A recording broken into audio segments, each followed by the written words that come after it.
Howdy apes, I just finished commenting on all of the Heart of Darkness papers that were turned in on time, and I wanted to talk about just a couple things that I noticed that were kind of, over a lot of different papers, so that I didn't have to keep saying the same thing over and over and over, and kind of train you to do a couple things. I'm going to be going really quickly through this list of things that I noticed. So just it's going to be rapid fire. So be prepared. Just a quick refresher, and I hope Audra doesn't mind that I'm using hers as an example. When you open up your paper and turn it in, there's two different types of comments. There's these ones right here that are kind of lightish bluish, right? And those are the ones that I put in. And then there's these ones that are darker blue. Those are the ones that the computer system put in. So the ones that are darker blue you need to take with a grain of salt, because it is a computer that is deciding, and it's mostly grammar and spelling errors and stuff. Also, when you get in there, you can click on the second tab, and there should be a voice comment from me that you can listen to over and over and over as many times as you'd like. All right, back to my list. These are some of the things that I generally saw in almost all my papers that I commented on today. The first one up at the top is a general lack of research, usage of resources, and evidence.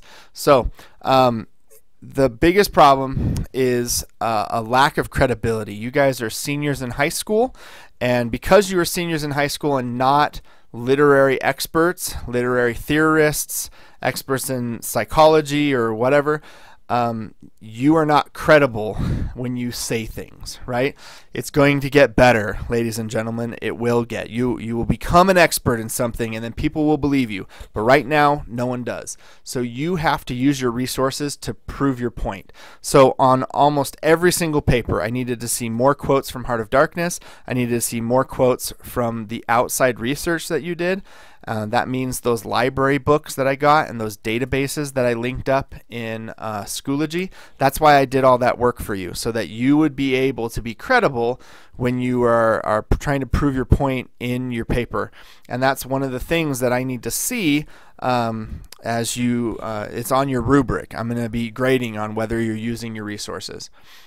Second thing, we'll need to talk about citations. So anytime you use someone else's words, whether you're quoting from something or whether you're citing or whether you're paraphrasing, it must be cited. If you do not cite, you are plagiarizing. So if you're going to cite for Heart of Darkness, let's say. So here's your quote. We close the quote, right? Before we close the quote, we put a comma in there, and then we open up a parentheses. We go Conrad. This comma has been changed. I always leave it in because I was trained to do so. It's not wrong to put that comma in the parentheses. You also, though, don't have to. I put it in, and then you put the page number, you close the parentheses, and then you punctuate. If you write more after that in the sentence, then you punctuate it later on in the sentence. But this is the proper in-text citation for a book with an author. Databases will be different, and I will link up in Schoology a document that'll show you how to do in-text citations for all those things. But mostly you guys are going to be using books, and this is the proper way. You do the same thing for paraphrases, just Conrad 54. You just aren't going to put quotation marks. Just after you stop paraphrasing something, then you're done. Then, once you've done your in-text citations, you also must have a works cited page. You live in a time period where you will never, ever, ever have to make a works cited page without the assistance of a computer, unless there is a zombie apocalypse. And if there is, I doubt we're going to be making works cited pages. We're probably going to be running from zombies. So I use EasyBib. It is the best one, and that's the one I would recommend that you use. So you click on EasyBib, you can log in and create a free account, and then it'll save things. The tendency is to click on book and then to put in Heart of Darkness. The problem with that is it's going to bring up 18,000 different versions of Heart of Darkness, and then you're going to have to sift through and try to find which one is your Heart of Darkness. So I never do that. I always just click manually cite, and then it's going to bring up what you need to do. Oh, look, there's another search for book. Don't use that. That's the tendency. So you're going to fill in all these boxes, and then you click Create Citation. It's going to create the citation for you, and then you are going to copy and paste it into your Works Cited page.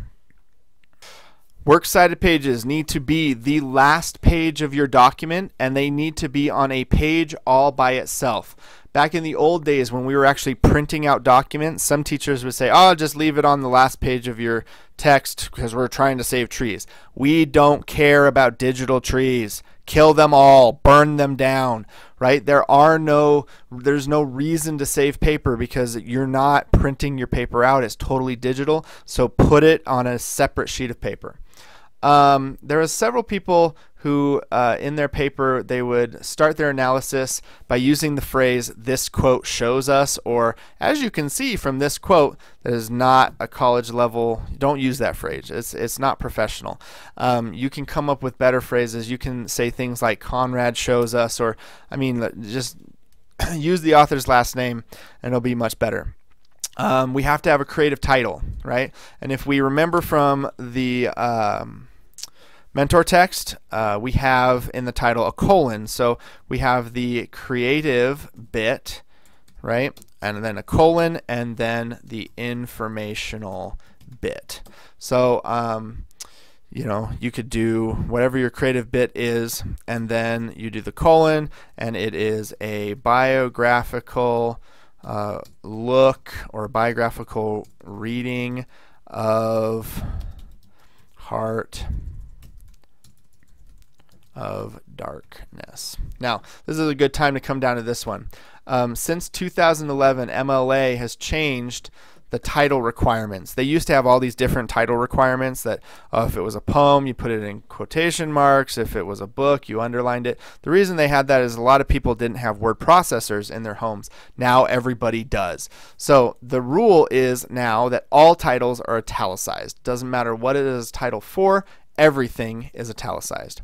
Next, soft paragraph breaks. A soft paragraph break is when you put this space in between two paragraphs, right?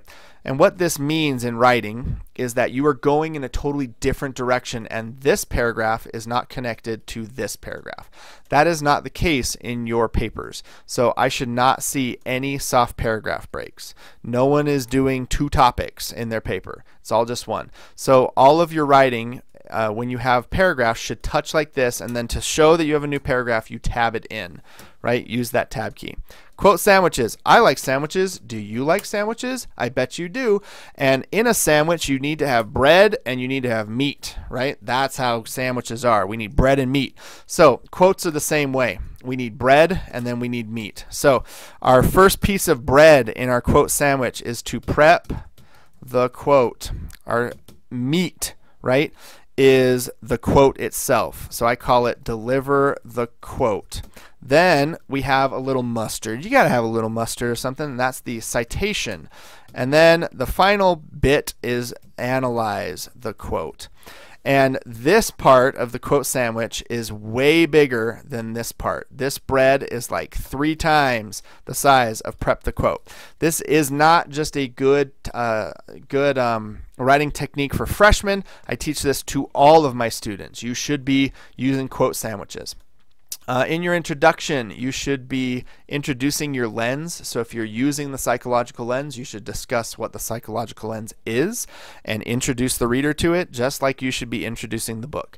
We talked about titles in italics, and then formatting block quotes. So on Google Docs, it's kind of tricky. So let me just, oh, here's my block quote. We're going crazy. Remember, block quotes are, when you type out the line, it is 4 lines or more, right? So let's go ahead and make this 5 lines. And you do not put quotation marks around it. You do, however, put your citation in there.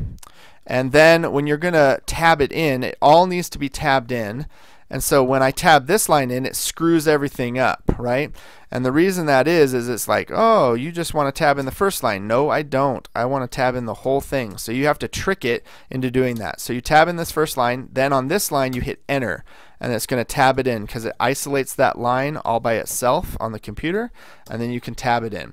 And it should look like that. And then your next paragraph should not be tabbed, or the next time you come out, because you're going to analyze the quote because of the quote sandwich. So you're not tabbing this line in because this is analysis, right?